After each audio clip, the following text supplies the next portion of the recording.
नामदेवा हाती दूध प्याला भरियेली हुंडी नरसी निहत्याची धनाजी चाट्याची शेते पेरी मीराबाई साठी हेतू विष प्याला दामाजीचा झाला पाडेवा कबीराचे मागे विनोबाजी खेळे मूल उठविले कुंभाराचे आता तुम्ही दया करा पंढरीराया पाया वेळोवेळा भरियेली हुंडी नरसी नेहत्याची धनाजी चाट्याची शेती पेरी विठ्ठल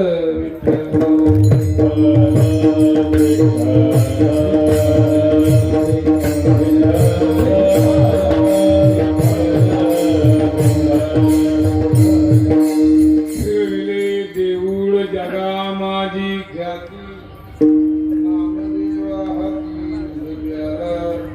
भरियेली हुंडी नरसी नेहत्याची चाट्याची शेती पेरी विठ्ठल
देवा हाती दूध त्याला भरियेली हुंडी नरसी मेहत्याची धनाजी चाट्याची शेते पेरी सालाबात म्हणे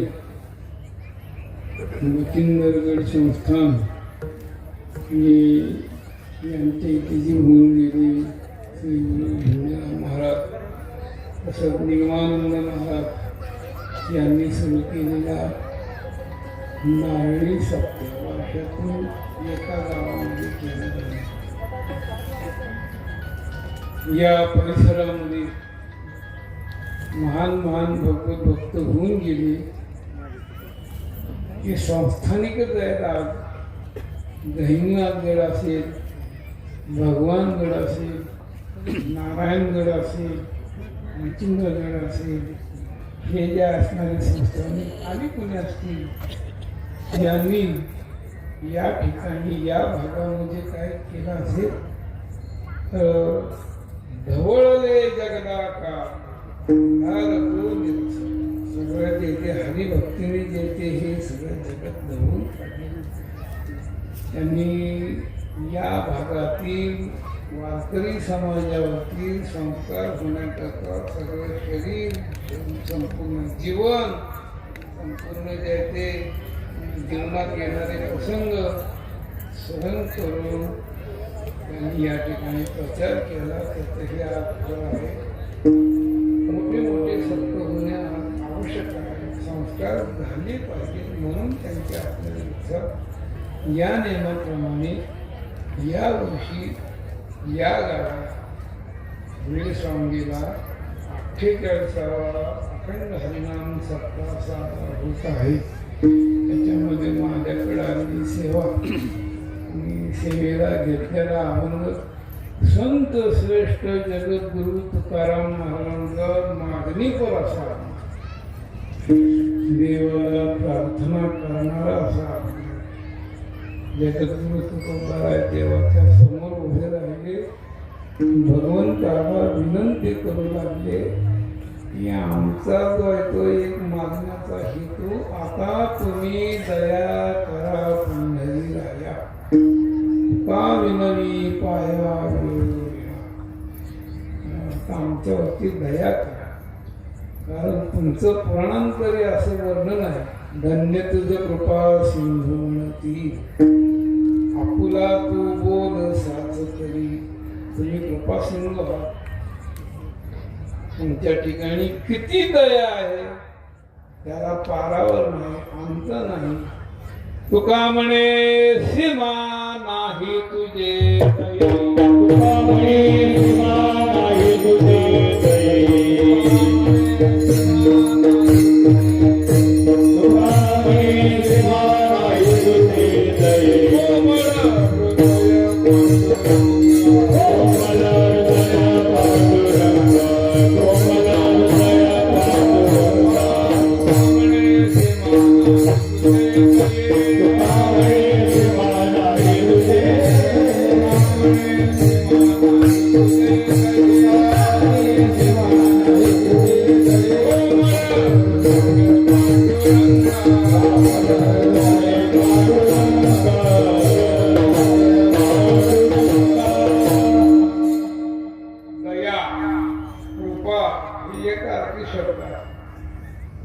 किती दया आहे त्याला मोजमाप नाही. बहु आहे करुणावंत अनंत हे नाम.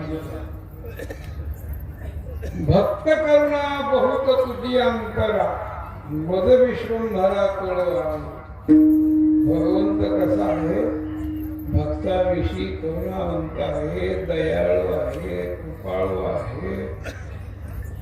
त्याच्या कृपेला पार नाही, त्याच्या दयेला सीमा नाही. तुका म्हणे सीमा नाही तुझे दये कोमळ हृदय पांडुरंगा.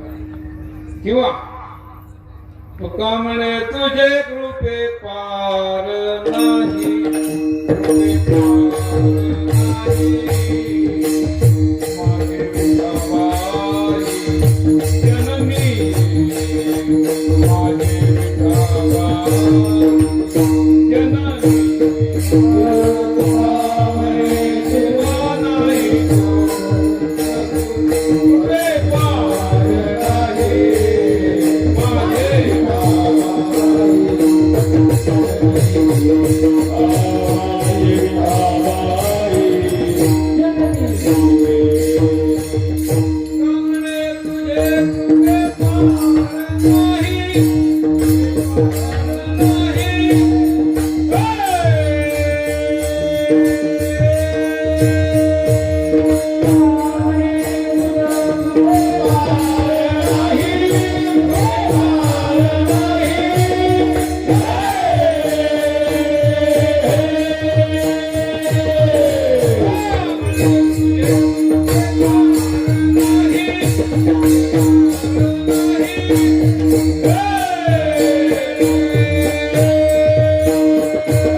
करिता आठव धावून या गालिक आईशी कृपावंत कोण माझे विठाई वाशी तुम्ही कृपावंत दयाळू आहात भक्ताविषयी आहे तुमच्या ठिकाणी असणारा कळवळ आहे धनवाळू कृपाळू भक्ता लागी असे असणारे आपण आहात तुमच्या ठिकाणी आम्ही आता आणलेला मंजूर करा आणि आमच्यावरती दया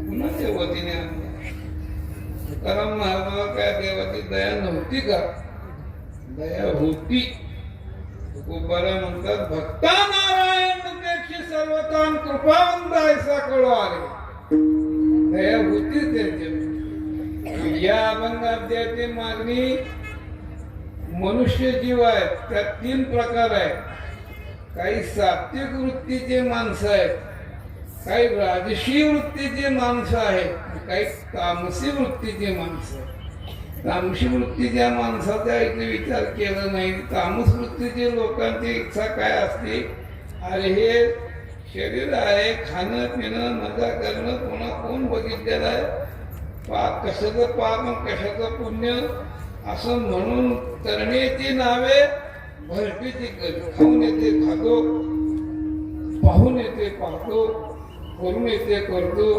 पापदृष्टी असणारी तामसी वृत्ती असते राजसी वृत्ती जोडोने आधार उत्तम व्यवहारे उदास विचार येत पैसा कमवावा प्रपंच करावा मग ते राहिल्यास वेगळ्या वेळेमध्ये पडतो जो सात्विक असतो त्याला मात्र रात्रंदिवस एकच काळजी असते की माझ्यावरती देवानी दया केली पाहिजे पुन्हा मनुष्य जन्म मिळणार नाही हा जो मनुष्य जन्म या ठिकाणी प्राप्त झालेला आहे ते फार दिवसातून आलेला आहे आणि पुन्हा मिळेल असं सांगता येणार नाही बहुता दिवसा फेरा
सार्थक झालं पाहिजे जन्म मरणाच्या दुःखातनं मुक्त झालं पाहिजे स्वतःचा उद्धार झाला पाहिजे याच्याकरता काय उपाय आहे देवाची ज्याची आपल्यावरती कृपा व्हावी मग आपल्यावरती कृपा होण्याची पात्रता आहे की नाही हे त्या सात्विक लोकांनी साधकांनी विचार केला आपलं देव ऐकणार नाही मग सगळ्यांच्या वतीने तुकाराम महाराजावरती जी आहे ही जबाबदारी सोपवली या ठिकाणी जे आहे ते काही अभंगातून शिक्षकाची भूमिका घेतली तुकाराम महाराजांसारख्या संतांनी अर्भकाचे साठी कोणते हाती धरली पाठी विद्यार्थ्याची भूमिका घेऊन पुढच्या विद्यार्थ्याचं कल्याण होण्याकरता शिक्षकाची भूमिका पंतोजी काय म्हणायची तुकाराम महाराजांच्या काळात शिक्षकांना पंतोजी म्हणायचे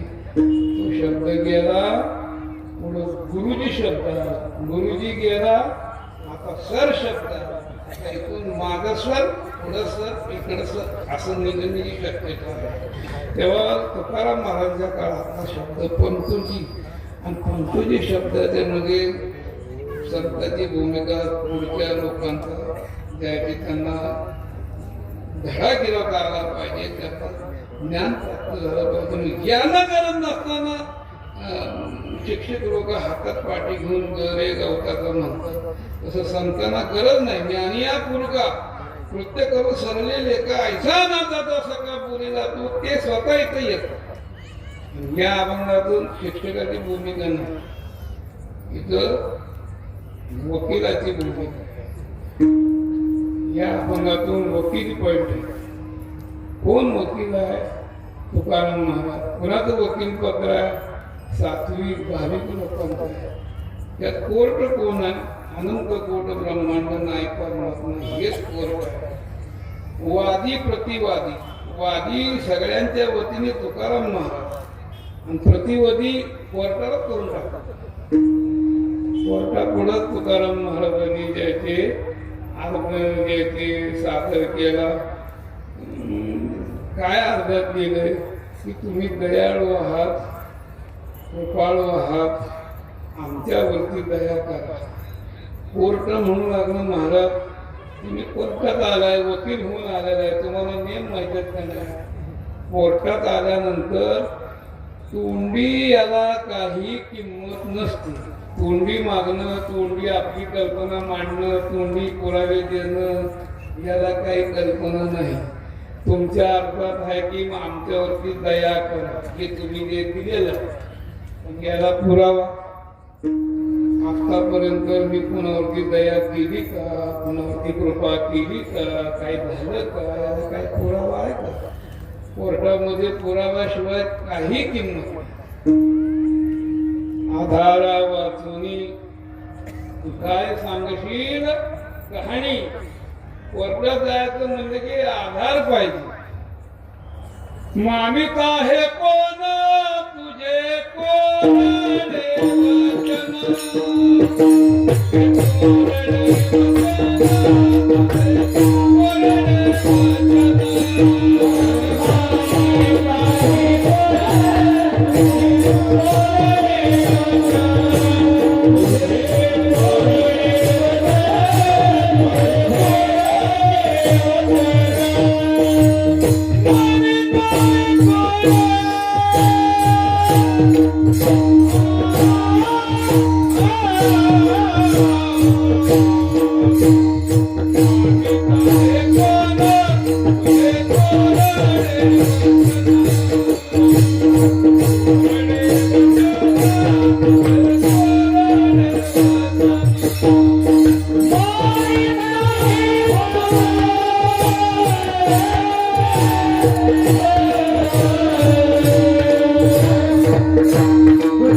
निश्चित म्हणजे बोलण्याला काय लेखी पुरावा. मी कुणावरती कृपा केली, कुणावरती दया केली, मग तुमच्या अर्जाला किंमत आहे, काय पुरावा आणला का? वकील बी तसेच होते, कोर्ट बी जसं ते मागणारे तसे. कोर्ट असं होतं की खोटे खोटे सरे तुझ्या पायापाशी आणि अंतर्जानीशी पांडुरंगा. या कोर्टाच्या पुढं खोटं काही चालतच नाही. तिथं मागणं योग्य पाहिजे, वकील योग्य. आणि वकील असा होता की या वकिलाला कुणाचं असं खोटं वकील पत्र घ्यायचंही नव्हतं. आपल्याला याचे खोटं काही मांडणंही मांडायचं. वकील हे सत्यत्वाने राहणार. माझ्या सत्यवादाचे तप वाचा केले संत महात्मे लटके वचन नाही. आयुष्यात कधी खोटं बोलत नाही. कोर्ट पण नाही, सत्य तू सत्य तू सत्य तू. त्याचं स्वरूप सत्य आहे, तो स्वतः सत्य आहे. कोर्टही तसंच, वकील तसेच, आशिलाचं मागणंही सत्य आहे. त्यात खोटं काय? पुन्हा कुणापाशी मागता येईल असं. म्हणून सगळ्याचा मेळ घातल्यानंतर तुकाराम महाराज म्हणजे मी असा बिना आधाराशिवाय बोलणार नाही. तुम्हाला जर का आधार पाहिजे असेल तर पुरावा देतो. आपण अत्यंत दयाळू आहात, अत्यंत कृपाळू आहात, भक्तांच्या करता धावून जाणारे आहात. याला पहिला पुरावा जर का काय असेल तर फिरविले देऊळ जगन्नाथाच्या नामदेवा हाती दूध प्याला. संपूर्ण अभंगात दृष्टांत द्यायचं, शेवट सिद्धांत म्हणून याला धृपद नाहीच. पण चाल म्हणताना आडवं येऊ नये म्हणून धृपद म्हणण्याची पद्धत, याला धृपद नाही. पहिला पुरावा दिला. आपण इतके दयाळू आहात की नामदेव राय करता पंढरपुरातून एका क्षणात धावत गेला आणि आपल्या याचे ख्याती म्हणजे प्रसिद्धी सगळ्या जगात दुमदुमलेली आहे. ते कोणतं असं कोणतं कार्य असेल तर देऊळ फिरवलं,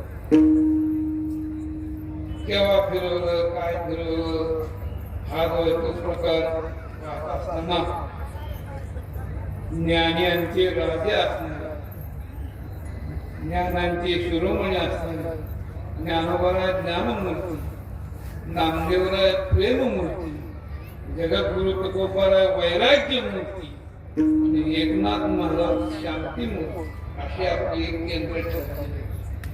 त्यांना इच्छा झाली नामदेवराय सारख्या संतांना बरोबर घ्यावं आणि तीर्थयात्रेच्या निमित्ताने प्रवासामध्ये जे काही परमार्थिक आपल्याला गोष्टी बोलायच्या त्याच्यामध्ये जे आपल्याला काही प्रश्न विचारायचे ते नामदेवरायकडनं समजून घ्यावेत अशी अंतःकरणात इच्छा झाल्यानंतर ज्ञानेश्वर महाराज अलंकापुराहून पंढरपूरला बरोबर निवृत्तीनाथ होते, सोपान काका होते. मुक्ताबाईचा उल्लेख तीर्थावर नाही म्हणजे घर राखायला राहिले असतील. हे आल्यानंतर चंद्रभागेचं स्नान वगैरे केलं. नामदेवरायचं घर चंद्रभागेला अगदी आजही आमच्या बंगल्यातनं बाहेर पडले की लगेच उजव्या हाताला चंद्रभागाच आहे. चंद्रभागेच्या शेजारी टेकाड्यावरती नामदेवरायचं असणारं घर, पलीकडच्या बाजूला विठ्ठल टेकडी पांडुरंगाकडे जाणारं एक असणारं टेकाड्या, त्यावेळेस घाट वगैरे असं काही नव्हतं. नामदेवरायची भेट घ्यायची म्हणून ज्ञानोबाराय थेट नामदेवरायच्याच घराकडे निघाले. नामदेवरायने लहान आपलं लहानपण असल्यामुळे, आपण शिष्यत्व असल्यामुळे, नम्रता असल्यामुळे ज्ञानेश्वर महाराजांना पाहिल्याबरोबर लोटांगण घात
श्री गुरु त्या ठिकाणी असल्यामुळे नामदेवराय शिष्याच्या ठिकाणी आज माझे श्री गुरु आलेले, आनंद वाटला, हरिंगण दिलं. त्यांची काय असायची पाद्यपूजा वगैरे केली, त्यांची स्तुती केली. खरोखर पूर्व पुण्य माझे फळोन्मुख झाले प्रत्यक्ष भेटत पांडुरंग तुम्ही भेटला म्हणजे पंढरीचीच भेट झाली अध्यात्माचं सुफलता झाली सगळं झालं ज्ञानोबा म्हणाले झालं का तुम्ही सगळं बोलणं वगैरे काय झालं हो मग क्षण एक एकांती बैसावेस बैसोनीस अंतरीचे पूजे बोलत जरा बाजूला बोलून घेतो अरे मी एवढ्या करता आलो की तुझ्या बरोबर जे ते तीर्थयात्रा करण्याचा योग आहे तुला घ्यावं बरोबर काशी केदारनाथ बद्रीनाथ रामेश्वर जे काय असते ते तीर्थ करावे तुला बरोबर घ्यावं एवढी माझी इच्छा नामदेवराचं काळीच का झालं त्यावेळी तीर्थयात्रा आता सारखी नव्हती आता पैसे भरले की मोकळे झाले सगळं जे ते कंपनीवाला नाश्ता पाणी हे सगळं बघतो तसं नव्हतं त्यावेळेस पाऊल वाट असणारी अनवाणी जायचं श्रद्धेने लोक तीर्थयात्रा करायची यांचं लहान वय आणि अशा लहान वयामध्ये आपण जायचं पंढरीला जायचं वेळ आपल्याला सहन होतं चंद्रभागेचं स्नान अंतरणार हे कशा गोष्टी घडणार नको म्हणून आता कसं म्हणायचं मग सांगितलं आलो असतो मग मला काय कमी आहे या विठोबाची बारी काय मध्ये उणे मासनाची मध्ये गेली माझं सगळं काय कल्पतरूची छाया कामधेनुची चुकते संपूर्ण इथे सर्व काम या पंढरीमध्ये सगळं वैभव सगळं ऐश्वर सगळं सुख आहे कशावर आहे मला बरोबर मग ज्ञानोबाने मनातला घेतलं सांगतात अरे नामदेवा हे निमित्त आहे अंतःकरणात इच्छा आहे की तुझ्या संगतीचे नित्य सुख घ्यावे सार्थक करावे संसारात शरीराला आनंद संसाराला येईल या क्षेत्राचं सार्थक कल्याण करण्याकरता तुझ्यासारख्या भक्ताच्या संगतीत राहावं मग नामदेवाला काय बोलता येईल कुठली भूमिका घेतली मग देवावर लपडून तुम्ही म्हणताय पांडुरंगाला विचारा त्यांनी पाठवलं तर मी येतो पुन्हा ज्ञानोबाला नामदेवा देवाकडे गेले देवाला परवानगी दिली जेव्हा नामदेवराय ज्ञानोबाराय पांडुरंगाच्या परवानगीने तीर्थयात्रा निघालेले आहेत त्याच्यामध्ये जाता जाता अरुणादेव सावतोबा बरोबर घेतले शेरती बरोबर काका बरोबर घेतले नराळी सोनार होती चोखोबाराय होती त्यावेळेचे असणारे पंका महाराज त्यांची निवडणुकीही होती हे सगळे संत भक्त मंडळी गोळा करत जाताना किती होते 10-15-20 लोक असतील संत महात्मा रोज परमार्थाच्या गोष्टी भजन कीर्तन पायी चालायचं ज्ञानोबाराने संपूर्ण तीर्थयात्रेच्या प्रसंगामध्ये नामदेवाला 9 प्रश्न विचारलेले त्याचं उत्तर नामदेवाने दिलेलं आहे ती सांगत बसायला एवढा वेळ नाही श्रवण म्हणजे काय स्मरण म्हणजे काय मनन म्हणजे काय निधिध्यासन म्हणजे काय भक्ती म्हणजे काय प्रेम म्हणजे काय या सगळ्या गोष्टीची उत्तर नामदेवाने दिलेली ते रस्त्याने जात असताना दररोज मुक्कामाला नामदेवाचं कीर्तन रोज कीर्तनामध्ये मग विषय पंढरीचा पांडुरंगाच्या दर्शनाचा चंद्रभागेच्या स्नानाचा तेवढ्या करताच ते गेले होते जागोजाग पंढरीचा प्रचार करण्याकरता चंद्रभागेच्या स्नानाचं महत्व लोकांना सांगण्याकरता एकादशीचं व्रत काय हे लोकांना कळावं म्हणून ते कीर्तनाच्या माध्यमातून ज्ञानदीप लावून गेलं अशा पद्धतीने नामदेवरायचं रोज कीर्तन व्हायचं लोक म्हणायचे तर नामदेवरायचे कीर्तन होतं ते समाजावर प्रभाव पडायचा समाजावर प्रभाव केव्हा पडतो जेव्हा वक्ता स्वतः आचरण शुद्ध असं वक्ता असावा वक्त्याच्या ठिकाणी साधना झालेली असावी लागते वक्ता जो असतो त्याचा आपलं तप घडलेलं पाहिजे अक्षरपाठ केले पाहिजे पाहुण्या ग्रंथ करावे कीर्तन तेव्हा आले फळ त्याचे या सगळ्या गोष्टीशिवाय मग ते समाजावरती प्रभाव पडत नाही नामदेवाचा प्रभाव पडायचा. नामदेवाचा प्रभाव पडण्याकरता आचरण शुद्ध त्यांचं जे ते असणारी तपश्चर्या, त्यांच्या असणारी साधना, त्यांनी ही कीर्तन भक्ती जी आहे ते मोठ्या आदराने जोपास केली होती. आणि त्याच्यामुळे त्यांच्या ठिकाणी लोकांनी यायचं, पाया पडायचं. महाराज तुम्ही काल रात्री पंढरीचं महत्व सांगितलं, एकादशीचं महत्व सांगितलं, पांडुरंगाच्या दर्शनाचं महत्व सांगितलं. अशी पंढरी, असा पांडुरंग, अशी एकादशीची वारी आम्हाला पाहायची, अनुभवाची मिळेल का? चल आमच्या बरोबर, त्याला आपलंसं करायचं, तुळशी मालिका घालायची, अनुग्रह द्यायचा, चल आमच्या बरोबर, चल आमच्या बरोबर. असं करत करत करत खूप मोठा समाज त्यांच्या बरोबर निर्माण झाला. आणि एवढं 1012 जातात बापात लोक होते, पण येतात जातात 1012 टाळकरी निर्माण झाले, पखवाज वाजणारे निर्माण झाले.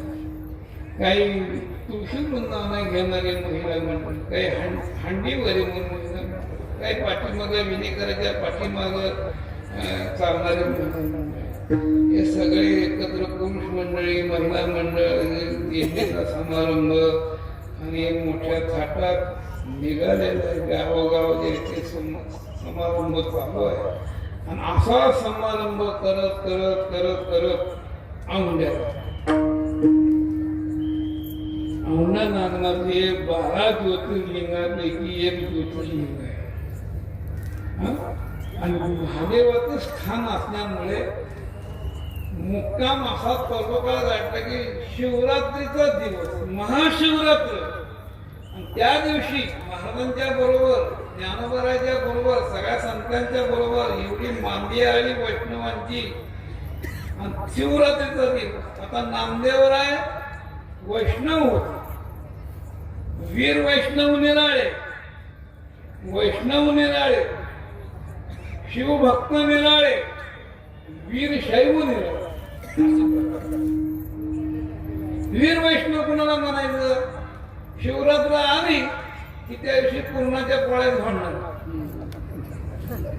मार अग्नी, काय भजे, पापड, कुरवडी, आळूची वडी, पुळे, चांगलं तूप मागायचं, चांगला तांदळाचा भात करायचा. सणाचा दिवस समजून त्या वीर वैष्णवाचं चालू. वीर वैष्णव महादेवाच्या विरोधात, वीर शैव विष्णूच्या विरोधात. एकादशी आली की वीर शैवाने जायचे, त्याशी पुरण घालायचं, काय भजे पापड काढायचं, आंब्याचा रस करायचा. आणि त्या दिवशी एकादशी दिवशी जेवण करतात. हे दोघांचा वाद विवाद इतकं कट्टर, इतकं कट्टर. वैष्णवाच्या घरी लग्न झालं. लग्न झाल्यानंतर नवीन सुनबाई जी आहे ते नांदायला आली. पूर्वीच्या काळातला क्रिश्चन सासू नावाचा विचित्र प्राणी होता. आता नाही. आता कोणी त्याचं सासू नवऱ्याला जर काय का पावलं टाकलेलं असते, सासू कोणी होता मागच्या काळात. आणि मग ते सासू नावाचा असा विचित्र प्राणी सुनाला पेडणारा नवीन नाम द्यायला आली. पहिले नव्याचे 9 दिवस झाले. बाई आता उद्यापासून तुला या ठिकाणची कामं करावं लागणार आहेत.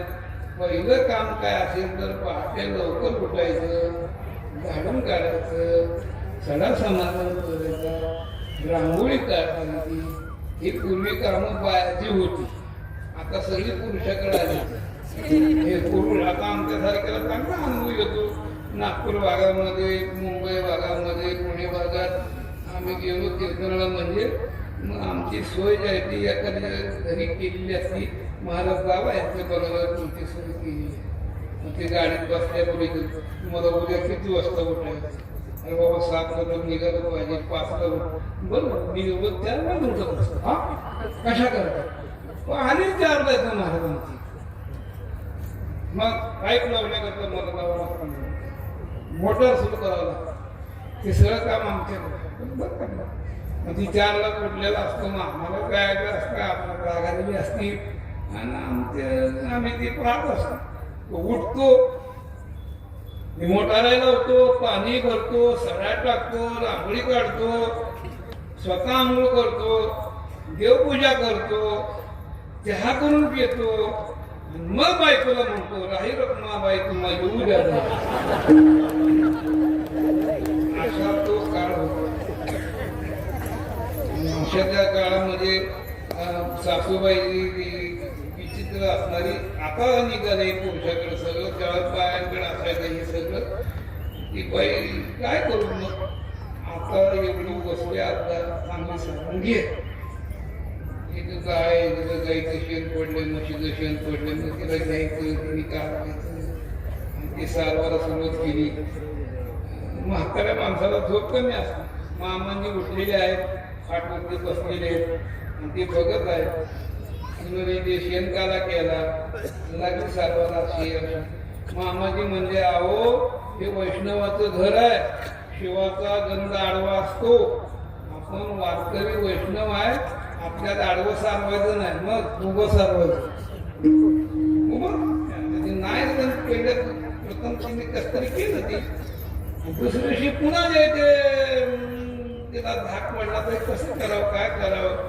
सकाळी जायचे, मामांनी उठले, हातावरती मछली घेतली, मछली घेऊन चांगली अशी जायची केली. देहू आळंदी, देहू आळंदी, देहू आळंदी सुरू केलं.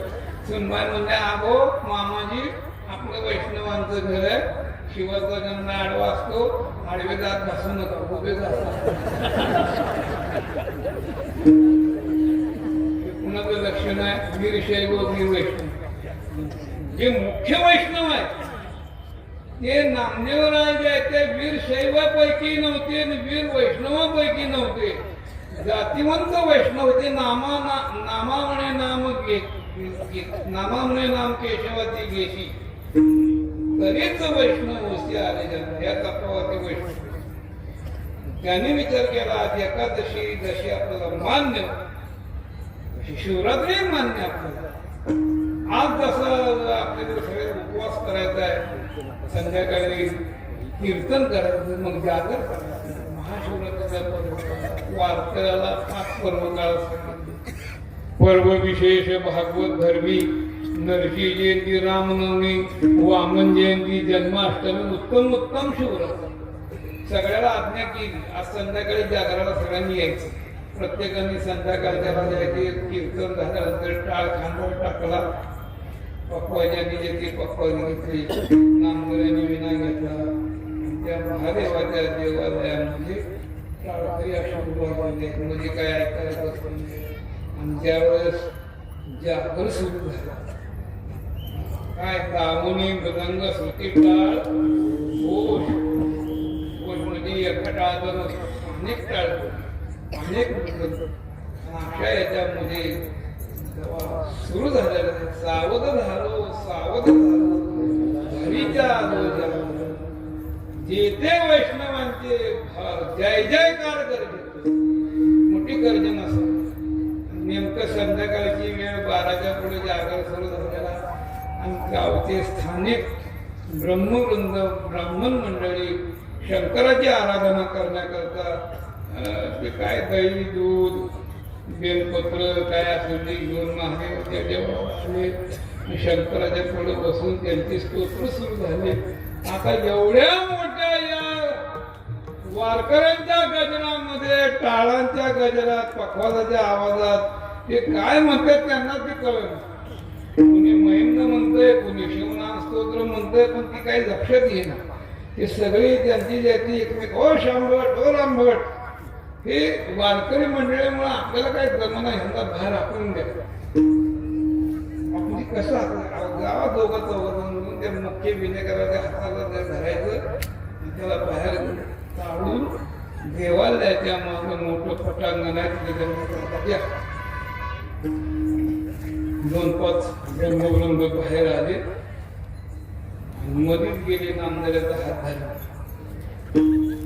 हो महाराज, एवढ्या मोठ्या आवाजामध्ये, एवढ्या मोठ्या गजरात आमची जी स्तुती स्तोत्र जे असते ते आवाज काय कळना.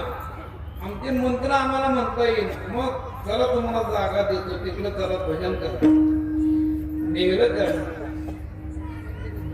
पाठीमागच्या वेळेस पटांना उभा केलं आणि मग कोणाच्या ते नामदेवने भजन सुरू केल्यानंतर देवाला हाक मारली, अरे हे तुला शोभतं का, हे तुला बरं वाटतं का? भजनी विक्षेप ते पाहिजे मरण.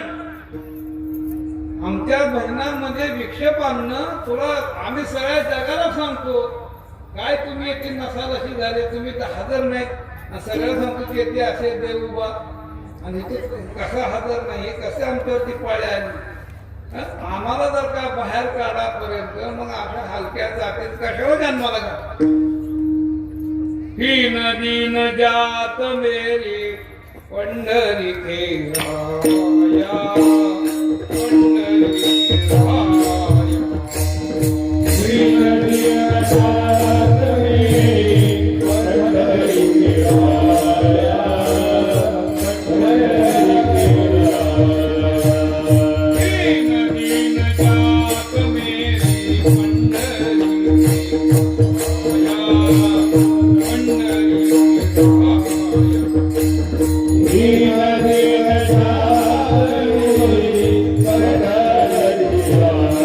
राया,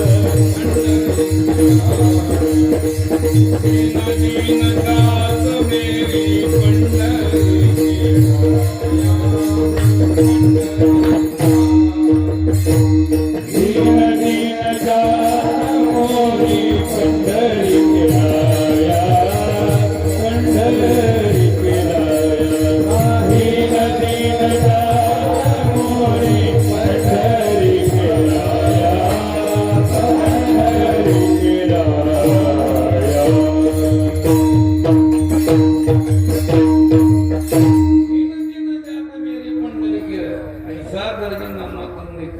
कशाला जन्माला घातलं. डाळ बिना लेकर लावा मंदिर में गया, पूजा करके ब्रह्मने बाहेर दाखवला.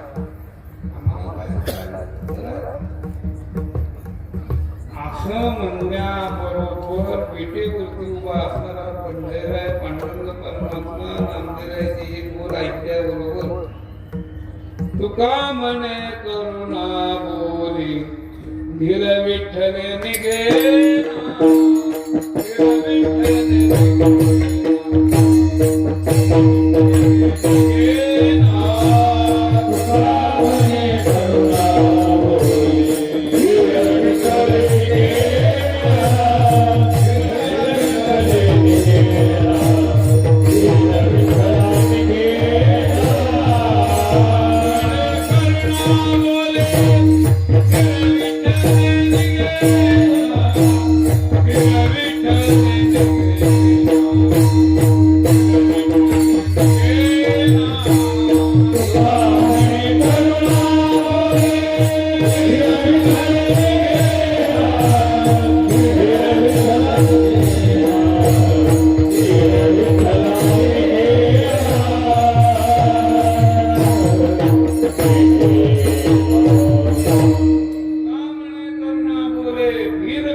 खाली उतरले कोटेमध्ये पाहता मुली गाली इकडे तिकडे काय एका क्षणात असा काय तिकडे चमत्कार घडून आला. आणि जो पाया होता त्या पायासहित जीवन फिरलं. पुन्हा जे नामदेवाचं तोंड त्या नागनाथाकडे झालेलं आहे. पुन्हा त्यांचा त्या ब्रह्मग्रंथाच्या कानावर जाऊ लागलेला. त्यावेळेस ती ब्रह्मग्रंथ आता त्यांना बाहेर काढलं ही पुन्हा आता आलं पुन्हा बाहेर ए तुम्हाला बाहेर तिकडं जागा दिली होती तिकडं महाराज तुम्ही आमच्या समोर आला का आम्ही तुमच्या समोर जरा बाहेर येऊन बघायचं तुकाराम महाराज ही घडलेली घटना ख्याती म्हणजे प्रसिद्धी तुम्ही नामदेवरायाच्या करता म्हणून ज्यावेळेस त्यांना संकट पडलं भक्तीच्या टायमाला त्यावेळेस तुम्ही गेलेलो आहात फिरविले देऊळ जगाची ख्याती भक्ताच्या विषयी जाऊन येणारे तुम्ही आहात संकट पार पडणार त्याच पुन्हा एका हेतूने संकटच नामदेवावरती आलेले होते ज्ञानोबावरती त्या संकटाच्या निमित्ताने नामदेवा हाती बुध केला नामदेवरायाच्या हातून तुम्ही बोलून घेतले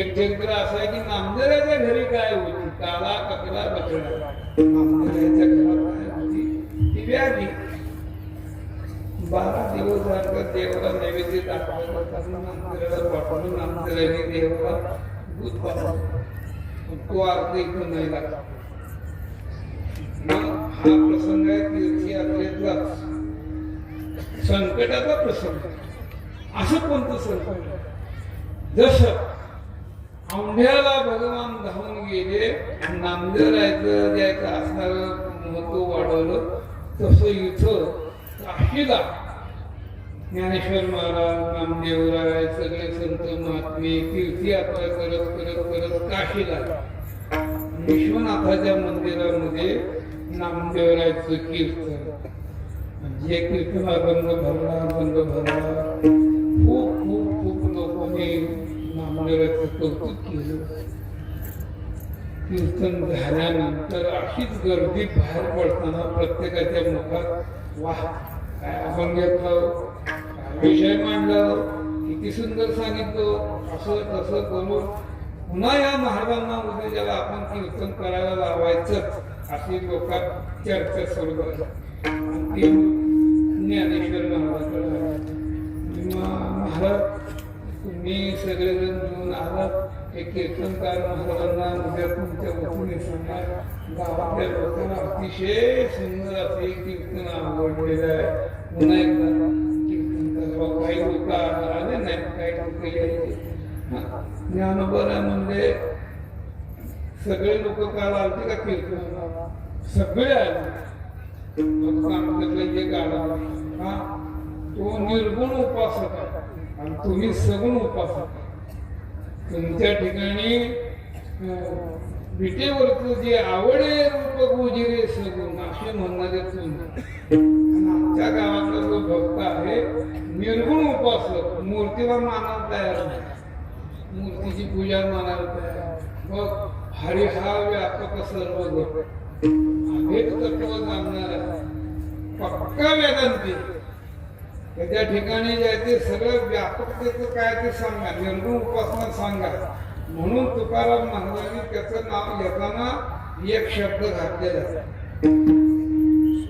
कामोपात्रा खोलू पिंजारितो दादू भजेनी अभेदू हरिचे पाय अभेद तत्व जाणणार म्हणून त्याला शब्द घातलेला तो काय तुमच्या कीर्तनाला आला नाही असंच मग आता असं करू दे कीर्तन करू त्याच्या जायला सकाळ लवकर आपण त्याच्या भेटीला जाऊन त्यांना विनंती करू त्यांना आपल्या इकडे आमच्या सकाळी स्नान वगैरे झालं निरोप केला गावातल्या लोकांनी पंढरपूरचे महात्मे अलंकापूरचे महात्मे तेरचे आरणाचे सगळे संत महात्मे पांडुरंगाचे उपासक तुमच्या भेटीला यायला लागले त्यांना वाटलं दादू पिंजारीला आपण निर्गुण निराकार जाणारे आपण असणारे आणि हे सगुण उपासक आहेत आपले काहीतरी महत्व दाखवलं पाहिजे आपल्या तपश्चर्याचं सामर्थ्य दाखवलं पाहिजे आपल्या भक्तीचं सामर्थ्य दाखवलं पाहिजे म्हणून त्यांनी काय केलं ज्ञानोबाराय नामदेवराय समोर येत आहेत पाहिल्याबरोबर दोरा असा खडा उभा केला हरी ह्या सुद्धा आहे देव या दोऱ्यामध्ये आहे दोरा उभा करून त्याच्यावरती घोंगडं आसन टाकलं आणि आपण जाऊन बसला, मांडी घालून त्यांचं स्वागत. या ज्ञानोबारांनी पाहिलं, हा हरिहा व्यापक सर्व, आम्ही निर्गुण उपासक, देवकृती आमचा या ठिकाणी आहे बघा. खाली उतरला, घरामध्ये घेऊन वैले सत्तरची टाकली होती. नामदेवराय ज्ञानोबा सगळे संत बसले, दुधाचे प्याले भरून आणले. नामदेवरायला, ज्ञानोबरायला, निवृत्तीनाथ, सोपान काका, नरादेनाथ सगळ्या संतांना नामदेवरायने तो पेला घेतला, पंढरीकडे फोन केलं, भगवंताला कृष्णार्पण करता येते, धुवून लागले, दूध पिऊन ते लागला हसायला, दाबू पिंजायला. अहो एवढं त्यानं मला दाखवलं की एका दोऱ्यामध्ये किती सामर्थ्य, सगळीकडे तो भरलाय. आणि यांचं असं की पंढरीतच देव आहे म्हणून पंढरीकडे तोंड केलं, त्याला हात मारावा लागला. अजून यांची भ्रांत गेलेली नाही. दुसरा प्रयोग केला. नामदेवरायने देवाला दाखवलं, स्वतः पेले.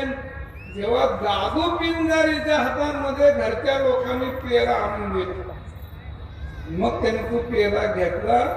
घराच्या बाहेर एक मोठी शिळा दगड पडलेला होता. त्याला असं म्हणलं की दगड सरकत आला. त्या दगडाला असं दूध धरल्याबरोबर घटा घटा घटा घटा केली.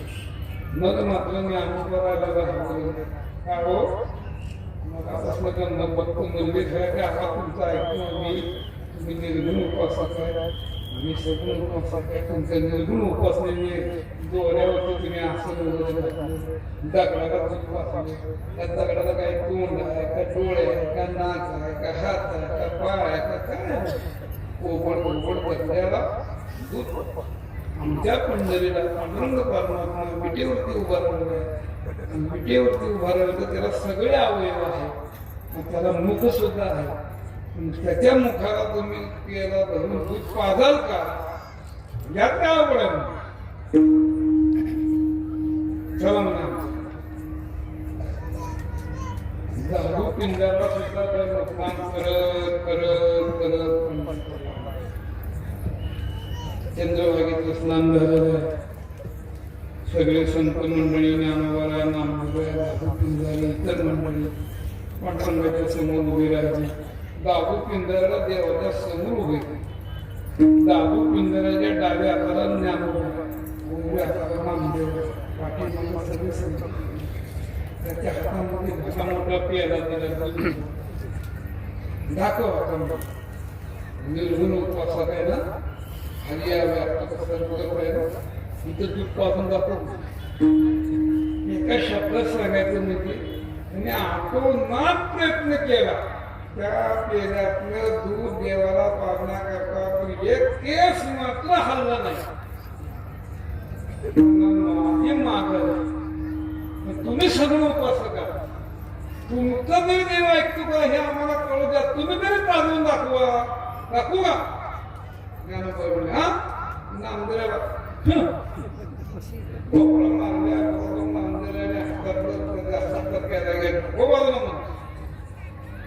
देवाच्या मुखाला लावल्या बरोबर नामदेवा हाती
Oh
हुंडी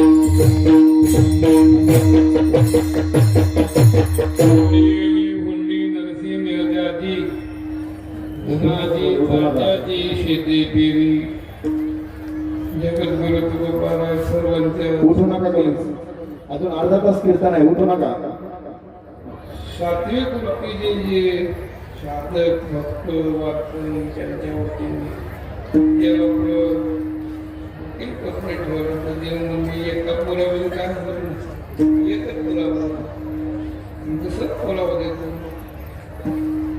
भगवत भक्त जगताचं त्याचे कल्याण व्हावं म्हणून फक्त महाराष्ट्रातच जन्माला येतच असत. काही जगतामध्ये असणारे इतर देश, त्या देशामध्ये त्या प्रांतामध्ये त्या जिल्ह्यांमध्ये प्रत्येक गावोगाव भगवत भक्त जन्माला. तसं भारत देशामध्ये असणारा जो आहे तो गुजरात प्रांत, आणि गुजरातमध्ये गुजराती ब्राह्मणांमध्ये नरसी मेहता त्यांचा जन्म झाला. आणि त्यांचा जन्म असा होता की गर्भश्रीमंत घराण्यानं. गर्भश्रीमंत या शब्दाचा अर्थ मागच्या 7 पिढ्याची जमून ठेवलेला इष्टिकीचा हिशोब आज तिथे लिखी आहे. पहिल्या मूळ पुरुषांनी पहिल्या पिढीत किती इष्टिक जमवलं, दुसऱ्या पिढीमध्ये किती इस्टेट जमवलं, तिसऱ्या पिढीमध्ये किती इस्टेट, आणि 7 पिढ्यामध्ये किती, इतकी की पुढं 7 पिढ्या नुसतं पैसा काढायचा आणि खर्च करायचा तरी सरणार. मागच्या 7 पिढ्यातली इस्टेट पुढच्या 7 पिढ्यांमध्ये न संपणारी त्याला गर्भश्रीमंत म्हणतात. अशा गर्भश्रीमंतांमध्ये त्यांचा जन्म झालेला होता. घरामध्ये सगळं सोनं नाणं, दुकानदारी सरा पट्ट्या येते, लोकांना पैसे वाटायचे, गॅस वसूल करायचं, त्यांचे भाऊ बंधू ते करत होते. हे त्याच्यामध्ये नव्हतं. कालांतराने आई वडील गेल्यानंतर भाऊ बंधू म्हणजे हा उठतो की सुटतो, भगवत नामचिंतन एक तंबोरा चिपड्या हातात घ्यायच्या आणि देवाचं भजन करायचं. कारण विषय येतो त्यांचा झाला ना, त्याला दुसरं काय माहिती नाही. आणि त्याच्यामुळे त्या मुलाचं पोरांचं पुढं होणारं कोणी सांभाळ करतात. 4 माणसं बोलवले की आमची ओळख बाजू इस्टेट आहे, त्याच्या वाटणीला काय ते देऊन टाका, आमच्या आम्हाला देऊन टाका. त्याला सांगितलं हे पंचांनी दिलेलं द्यायची सुशिक्षित तुमची हिस्सा आहे, काय करायची कर. त्यांनी काही विचार केला नाही. फक्त आयशे जाणा सगळी इस्टेट विकून एक ठिकाणी रक्कम तयार केली आणि त्या सगळ्या पैशातनं 7 दिवस सप्त्यामध्ये 1 पैसा शिल्लक ठेवला. सगळं अखंड हरिनाम सप्ताह. आज काय जामुनची पण, उद्या काय बासुंदीची पण, परवा काय बुंदीची. अशा पद्धतीने 1 नया पैसा फक्त रस्ता राहता 1 पडका वाढ. त्या वाड्यामध्ये तुळशी डोक्याची आहे आणि त्या तुळशीच्या झाडाखाली बसावं, केदार रागामध्ये देवाला आणावं, असं त्यांचं ऐकायला. लोक निंदा करायची. देवाचा भक्त तो देवाशीच काय माणूस आहे, इस्टेट दाखल करता आले नाही, सगळं फुटून टाकलं, वारकरी माणूस सगळं इकडं तिकडं मोकळं केलं. आता बसलं म्हणजे श्रीकृष्ण जय कृष्ण. आणि एक गरीब ब्राह्मण काही प्रापंचिक विघ्नामुळे संकट आल्यानंतर देवाला सांगितलं माझी ताकद नसताना मी 1100 रुपये द्वारकेला येईन, दान धर्म कर, मला या संकटात मुक्त. त्याचं प्रारब्ध म्हणा की देवाची कृपा झालं त्याचं काम. देवाचा नवस फेडला पाहिजे म्हणून 4 पैसे पुसण्यापासून करून त्यावेळी 1100 रुपये म्हणजे काही कागद नव्हतं. मग 1 रुपया म्हणजे 11.5 ग्रॅम चांदी. आता 1100 रुपये म्हणजे जवळजवळ 11.5-12 किलोचं वजन. डोक्यावर घेऊन केव्हा जायचं, जाता जाता जुनागड नरसी मेहत्याचं गावात चौकशी केली. इथं कोणी सर्व कट्ट्यात कोणी आहे का आपल्या पैसे म्हणजे व्यवहार करायचे द्यायचे पैसे त्यांचं कमिशन देऊ त्यांची शाखा तिथं असली पाहिजे तिथं आम्हाला ती चिठ्ठी टाकलेल्या बरोबर ते पैसे मिळले पाहिजे. लोकांनी बघितलं ही असं बोळी मुद्रा ते कारखाने याला असलं गिरायक दाखवलं याला कळत नाही का म्हणजे कुठं जुनागड कुठं द्वारका आणि हे म्हणतो म्हणजे पैसे आपल्याला घालवायचे जा त्या वाड्यात आणि तिथं नरसिंह मेहता नावाचा मनुष्य त्याला विचारलं त्याला विश्वास बसला जवळ बघतो वाड्यात कुणीच नाही बाहेरनं गावा येऊ लागला झाडात बसलेला माणूस नरसिंह मेहता आपणच करा हो बघितलं एक लंगोटी एक कानटोपी गुजराती पद्धतीच्या चिपळ्या तंबोल काय पाहिजे बाबा मी गावात चौकशी केली मला असं कळलं की तुमचा द्वारकेमध्ये ज्याचे काही संबंधित दुकानदार आहेत ती शाखा आहे तिथं तुम्ही आम्हाला हुंडी व्यवहार करायचा आहे घेऊन द्या पत्र ते 1100 रुपये ठेवून घ्या त्याचं काय असं ते कमिशन का घ्या मला लिहून द्या आणि तिथून मला पैसे मिळण्याची व्यवस्था करा. त्यांनी ओळखलं ही सगळं कारस्थान नाही आम्ही विष्णुदास करिता असं कोणाची काही नष्ट करती निंदा नेम सदा आमची. अरे आम्ही विष्णुदास कोणाच्या आधी नाही हे नष्ट दुष्ट निंदा करणाऱ्या लोकांचं करणार. तुझा विश्वास असं 1100 रुपये दे माझ्याकडे एक पैसा कमिशन घेत नाही चिठ्ठी लिहून देतो पैसे तुम्हाला मिळतील ठीक आहे. पुस्तक द्वारकाधीश यास कळवण्यात येते की आपल्या जुनागड येथील दुकानामध्ये सदर व्यक्तीने 1100 रुपये ठेवलेले आहेत त्यांची त्यांना जे 1100 रुपये देऊन टाकणे खाली सही त्यांनी घेतली तिकडे निघून गेला 1100 रुपये तो पुन्हा एक किराणा भरला पुन्हा 7 दिवस 7 दिवस एक पैसा तिकडे एक पोचले द्वारकेत गेल्यावर सारा पट्ट्यामध्ये गेले इथं नरसिंह मेहता जुनागड त्यांच्या कोणीचं शाखा आहे का दुकान आहे का नावच आज ऐकलं म्हणजे तिथं कोण नाही निम्मा गार गंगोटी नेसल्याला हे काय देणार आहे मनात आपलं पण आपला विश्वास ठेवला आता आपण फसलो स्नान करू बदलला संध्याकाळपासून निघून दर्शन म्हणून स्नान केल्याबरोबर देवाने विचार केला आता यांनी जो येते सगळा काम धर्म केला एक पैसा घेतला नाही आणि आपण जर का आपल्या नावावर त्यांनी चिठ्ठी दिलेली आहे आणि आपण जर का नाही गेलो तर आपल्या नावाला कमी कोण येईल समर्थाशी लाज आपुल्या नामाची शरण आल्या ती लागे चिंता मग आपण गेलो पाहिजे. त्यांनी काय केलं दिवाणजीचं रोड झाला आता हा नाटकी दिवाणजी होता गोरापान गरगरीत नाक उंच जरीचा अंगरका जरीची पगडी शिरपेच बिगबाळी 8 हा आणि बोटामध्ये हिऱ्याच्या अंगठ्या म्हणजे ते काही सोन्याचे ब्रासलेट सोन्याची जॅकेट असं घालून करून पांढरा शुभ्र घोडा टकाव टकाव टकाव करत तो उभा राहिला जिथे तो ब्राह्मण गंध लावत बसला होता. आता ह्याला सगळं सांगावं लागायची काही गरज नाही अमुक अमक्या नावाचा ब्राह्मणचा आलाय का हो हो मी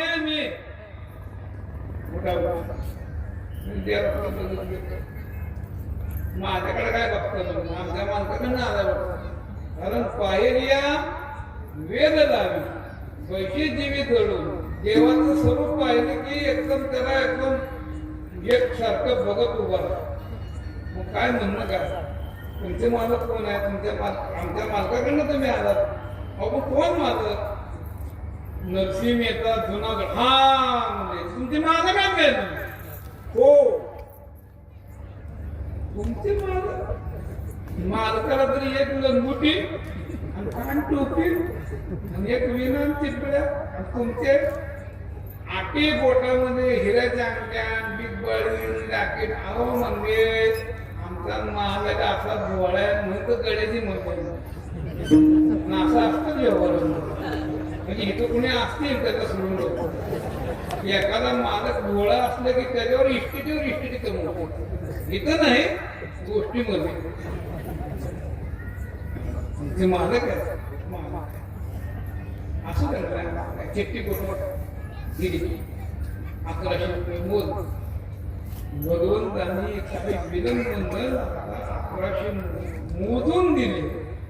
मग देवाला हे काम करायला दुसऱ्याकडनं करता आलं नसतं का? कुणाकडे पाठवून द्यायचं अर्थात आमच्या नरसिंह मेद्याचा आल्याचा आहे ते मनुष्य देऊन टाका असं करता आलं नसतं करता नाही. त्या भक्ताचं काम आहे मी स्वतः करणार हुंडीच्या मेथ्याची अंगे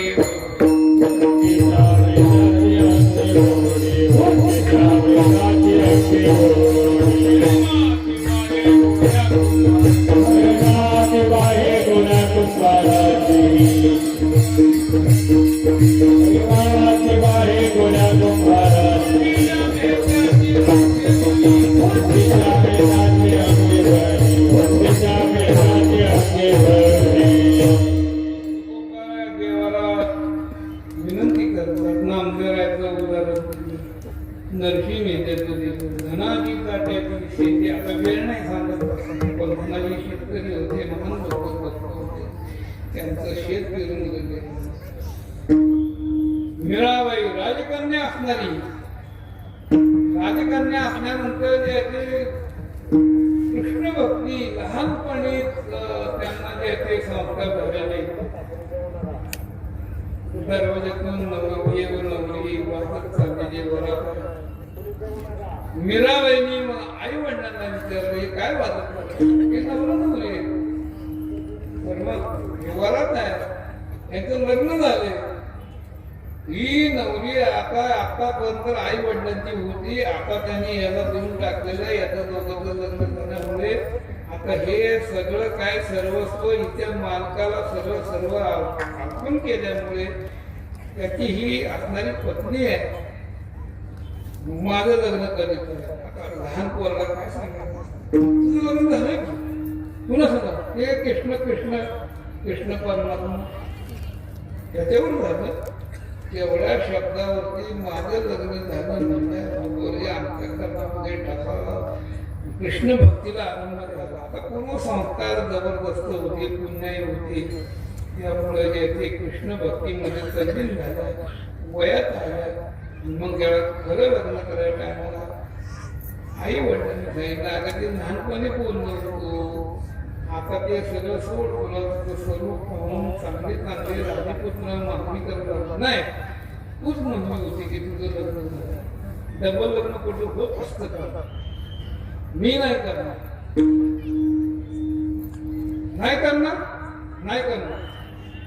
खूप तिला शांत करण्याचा त्याचा विचार बदलण्याचा प्रयत्न केला पण यांचं ठरलेलं आम्ही घरीला चित्ती एक रकमाईचा पोटी असं म्हणल्याबरोबर शेवटी एक तर लग्नाला तयार हो म्हणजे ही विष धारण करायचं सगळं पोटामध्ये मरून जायचं चालेल.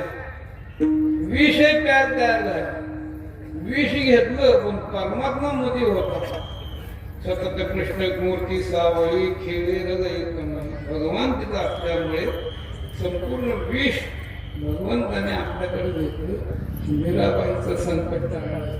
मीराबाईसाठी लाख्या कोलाट्या तयार होती. जगन्नाथपुरी कोल्हाटी जातीमध्ये लाखा नावाचा भगवत भक्त म्हणजे कोल्हाटीची जात म्हणजे अंगाची कला करून दाखवणं पार्वती तोल सांभाळून काही कला करून दाखवणं खाली उतरवून की लोखंड असणारं लिंग त्याच्यातून सगळं शरीर बाहेर काढायचं आत जायचं कला करून दाखवणं काय आसनं करून दाखवणं ढोल वाजवणं त्याच्यामुळे लाखा अतिशय भगवत भक्त निष्ठावंत दिवसभर खेळ काय असेल ते कोलाट्याचे करायचे, संध्याकाळी उरलेले पैसे प्रपंच भागून बाजूला टाकायचे, अन्नदान करायचे. एके दिवशी खेळ असा राजवाड्याच्या समोर रंगात आलेल्या, आज भरपूर पैसे मिळणार आहेत. एवढ्या ढोलकं वाजून आला त्याचा भाऊ, त्याला काय एकाएकी काय अटक आला का काय झालं, खाली पडून ती खाला. याचा हिरमूळ होऊ नये म्हणून भगवान खाली उतरत. लाख्या कोलाट्याचे जसे काही नातेवाईक जातीचा धर्म स्वभाव त्याप्रमाणे रूप धारण करून समोर ढोल घेतला, गळ्यामध्ये घातला आणि आपण ढोल वाजवतो. म्हणजे तुम्ही काळजी करू नका, तुमच्या भावाला चक्कर आले पुन्हा बघू, तुम्ही नाचकाम करा, मी ढोल वाजवा. मग सगळं नाचकाम झालं, पूर्ण ढोलकं वाजवणं झालं. मग त्या लाख्या कोलाट्याने पाहिलं आपलं असणारा पाठीराखा गतप्राण झाला, देव जवळ आले असं नाही बघतो. उठ उठ म्हणल्यावर त्याला उठून बसवतो. मग तुम्ही कोण आहात? मग सांगितलं मी विठू लाख्या, तुम्ही जसे नाचकाम करतात मी बी नाचत असतो. मी कुठं नाचत असतो? मी कीर्तनामध्ये नाचत असतो, कीर्तनाच्या तालावर नाचत असतो. भगवंताने आपली ओळख करून विषय सोडा. लाख्या कोलाट्याचा ढोल. कबीर महाराजांच्या इथं भगवंताने हात मागावरती शेले विनाले, गोरबा काकावरती प्रसंग पडला, त्यांचा मुलगा जिवंत केला. कबीराचे मागे विणू लागे शेले, मूल उठविले उभाराचे. याचा विस्तारपूर्वक सांगायला वेळ कुठे. पण अशा पद्धतीने इतक्या भक्तावरती आपण कृपा दृष्टी केलेली आहे, कृपेने पाहिलेला आहे. आता तुम्ही दया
खाली बसून घ्या सगळे. अशा पद्धतीने सारांश एवढा जगत उतारा करता संतांनी देवतेवर मागितलेलं आहे.